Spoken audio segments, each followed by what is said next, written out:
વાળો ભાગી ગયો તો તમારે કઈ ભાગી જાવ એવું થોડું નક્કી કરે. તમારા બાળ બચ્ચાનું ભવિષ્ય વિચારાય ને. તમારા બાળ બચ્ચા મોટા ન કરાય. અમે બે બહેનો એક ઘરમાં સગી બહેનો હતી સમજ્યા. મારો દિયોર હતો, મારા સસરા હતા, એ મને તલાક આપી. કેમ? કાકા આપણે ભાઈ આ લોકો હે ને બીવે છે, તમારી રીતે તમે વાતો કરો, અમે નહીં વાત કરીએ એમ કે છે. તમને તકલીફ થાય ને તમે પોતે જણાવો એમ કે છે. શું તકલીફ છે? મને તકલીફ થાય ને એ તો હું તો ગુજરાતની હું, હા પણ અત્યારે કચ્છ ભુજમાં મારું સાસરું હે. બરોબર. હા એટલે એ માતંગ સમજ્યા. શું તકલીફ શું છે? એટલે પેલા મને ઘરમાં બેસાડવા કરીને લાયા હતા બરોબર. હવે મને 15 વર્ષ થઈ ગયા. હવે આ માણસ ઘરમાં નથી બેસાડી શકતો કે મને જાવા હરખો નહીં દેતો કે મરવા હરખો નહીં દેતો. એવું કઈ ન કરાય બેન. હા આવી રીતે કરે છે. તો આનું શું કરવા કીધા. જયારે આપડે ફોન કરીએ ને તો મા ઉપર ને બેન ઉપર ને છોરી ઉપર જાય, ઈ છોરી ઉપર જાય ને ઈ જ ખરાબ લાગે સમજ્યા. મા ઉપર ઊન ઉપર બોલે તો આકડું થોડુંક મગજમાં ઓછું રાય, પણ છોરી ઉપર ગાર કાઢે ને એ ખરાબ. એ છોરી તમારી એની દીકરી નથી? એની દીકરી નહીં, એ તો બીજાના પેટની ને દીકરી છે. હા. તમે ત્યાં કઈ રીતના ગયેલા છો? તમે લવ મેરેજ કરેલા છે કે ભાગીને ગયેલા છો? કઈ રીતનું છે? હા પેલા હું રસોડામાં કામ કરતી સમજ્યા. પછી રસોડામાં કામ કરતી ને પછી ને એ માણસ કે તને ફોન લગાવું, તારો ફોન લાગતો નથી કે મને રસોડામાં જવા નથી દેવું, તારા ઘરના તારા પરિવારના જેટલા રૂપિયા કપતા એટલા હું દઈશ. હા પછી રૂપિયા ની દીધા કઈ નહીં, મને ઘરમાં બેસાડી નાખ્યો સમજ્યા. પણ તો તમને પ્રેમ હશે તો જ બે ને, ડાયરેક્ટ તો કઈ બેહી ન જાય. હા તો પ્રેમ હતો એટલા માટે તો મને રાખી એના ઘરમાં બેસાડા. પણ હવે મને થોડી તકલીફ દે, હવે ભાગી જાય એમ કે. હવે હું ક્યાં ભાગી જાઉં? હું ઠાકોરની દીકરી છું ને મહેશ્વરી માતા છે. મહેશ્વરી માતા તમારું શું થાય? એ મેઘવાડ છે સમજ્યા. બરોબર. પણ એ માણસ મને એમ કે તારી માં ને તારી બેન ને તારી છોરી ને એવું ગાળો કાઢે કે. તમે ક્યાં કામ કરતા હતા પેલા? હું તો રસોડામ કરતી હતી MMC માં. એટલે ક્યાં ઠેકાણે? ભુજમાં. ભુજમાં? હા બરોબર. તમારા પરિવાર ને તમારા ઘરવાળો શું કરે અત્યારે? મારો પરિવાર તો મને તલાક આપી દીધો ને, એ બીજી બાઈ લાવે એટલે તલાક આપી હતી. એટલે તલાક જ આપી દે ને. તમે ભાગી જાવ, બીજાના ઘરમાં બેસી જાવ પ્રેમ કરતા. કઈ તમારા દીકરા કેટલા છે? મારા 2 દીકરા અને 2 દીકરીઓ અહીં. 2 દીકરી અને દીકરા? તમે એના ઘરમાં જતા હું તમે મૈત્રી કર્યા કે લગ્ન કર્યા? કઈ રીતનું કર્યું? ઘર ઘણું કર્યું? એટલે મારા છોરા મારા પરિવાર શું કે છે ખબર કે હવે અહીંયા તું ના ખપે એમ, તારે મરવાનું જીવન અહીંયા જ છે. હું એમ કહું તમારા બાળ બચ્ચા અને તમારા ધણી હોવા છતાં તમે શું કામ એવું કર્યું? હું એમ કહું. પણ ધણી તો બીજી બાઈ લાવ્યો એટલે તલાક આપી દીધો મને, એટલા માટે. તમારો ઘરવાળો પેલા ભાગી ગયો તો? હા એ પેલો એના પૂરે નોકરી મોકલી ગયો, પેન્ટાની નોકરી કરતો હતો.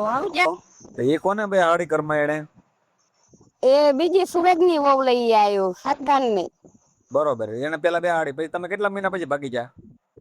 પછી 2-3 મહિના પછી હું રસોડાનું કામ લઈ લીધું. મારા ભોણી રસોડામાં કામ કરતી ને મને કે મામી હાલો મારા ભેગા, કે તમને નામ થતું હોય તો હાલો મારા ભેગા. પછી હું આપી મારી ભોણી ભેગા. તમારો ઘરવાળો ભાગી ગયો તો તમારે કઈ ભાગી જાવ એવું થોડું નક્કી કરે. તમારા બાળ બચ્ચાનું ભવિષ્ય વિચારાય ને. તમારા બાળ બચ્ચા મોટા ન કરાય. અમે બે બહેનો એક ઘરમાં સગી બહેનો હતી સમજ્યા. મારો દિયોર હતો, મારા સસરા હતા, એ મને તલાક આપી. કેમ કે આ માણસ આવો છે તો હાવ તું તલાક લઈ લે. તેને ઘાઘરી વાળી મળે તો મને પેન્ટ વાળો મળશે એવી રીતિ. પછી હું વટ મારી લી, પછી હું પોલીસ સ્ટેશન હું તલાક આપી દીધો. પણ તમે વાત સમજતા નથી. એ તમારા ઘરવાળા તમે તલાક દઈ દીધો તો તમારા બાળકો કેટલા છે? 4. 4 બાળકો. હવે એ દીકરા હા જે એની બાઈ મરી ગઈ ને એના 3 છે. પેલા જૂની બાઈ ના વચ્ચે એમાં? હા આ મહેશ્વરી ને માતંગ, એના 3 છે ને મારા 4 છે સામા વાળાના. તમારે આ અત્યારે તમે બીજાના ઘરમાં અત્યારે બેઠા છો, દલિત ના ઘરમાં? હા બીજા ઘરમાં બેઠી ને એનો પરિવાર નહીં મારા જોડે. એનો એક પરિવાર નો એક બાળક નથી? ના. આ જૂના પેલા હતો તમારો ઘરવાળો હતો એમાં કેટલા બાળકો છે? 4. એ બધા તમારા પેટના છે કે બીજાના? મારા પેટના, એ પૈણતના પેટના. નહીં તમે જણેલા કેટલા?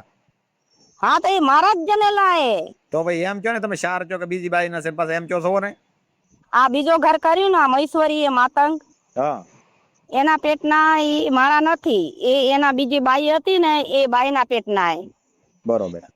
તો એમ હવે કે હવે તમારે કરવું છે શું છો? અત્યારે બાળકો ક્યાં છે એ બધાય? મારે તો એના બાપા પણ એ તો મી તલાક આપી ત્યાં જાતી નહીં કાવતી નહીં સમજ્યા. તે બાળકો એને અહીંયા લઈ લીધા ને? હા એ તો પણ એના છોરા ને આપણું ના દે ને. હા એ તો એના છોરા તો આપણે બીજાના ઘરમાં દે તો ન દે નકર તો દે.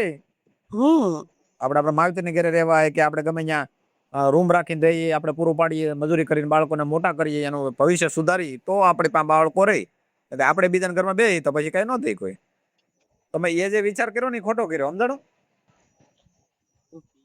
અરે તમને સમજાવું બરોબર સમજાવું પણ ભાઈ તમે સમજો તો ખરા. મેં એમ કેવું કે જે મારા પૈનતના પેટનો હતો ને એ મારા નાના નાના છોરા હતા. મારે એક છોરો પેટ હતો એને નોકરી મોકલ્યો હતો. બરાબર. હું એમ કહું છું તમે જે પરણેલા હતા ત્યાં તમારા ઘરવાળો ભાગી જાય ને તમે ભાગી જાય, મતલબ એ જ છે ને? મેં તમને વાત કરું એટલે સાંભળો ને. બોલો ને. મીર તમને એમ કેવું કે જે મારો ઘરવાળો હસમેટ મારો પૈનત હતો એને હું નોકરી કરવા મૂક્યો તો, એને કોઈ બરી લેવા નતો મૂક્યો. બરોબર. બરોબર. પછી એ સરભોન માંથી બરી લઈને આવ્યો. બરોબર. પછી ને ખાલી પૂરા મહિને એ બાઈ માણસ આવી. બરોબર. બરોબર. પછી પોલીસ મારા ઘરે આવી તાન મને ખબર પડી કે મારા પતિ આવી રીતે કરી છે. બરોબર. પછી એ કે મારો ધનિક કે કુવારો છે. પછી મારા સસરાએ કીધું કે મારા છોરો એ પૈનેલો છે. બરોબર. અને આજ બીજું 4મું છોકરું છે. બરોબર. એટલે કુવારો નથી. કે ના એ મારો ધનિક કુવારો છે. આમાં એ પાત્રો હતો ને મી થોડી શરીરમાં ભારે હતી એટલે એના મનમાં એમ હતું કે મારા ઘરના ને એમ હતું કે અત્યારે તમે ક્યાં છો એ બધું મને સમજાઈ ગયું. હું છું માંડવી. માંડવી ત્યાં શું કરો? કઈ નઈ મને મકાન રાખી દીધું છે. કોણે રાખી દીધું?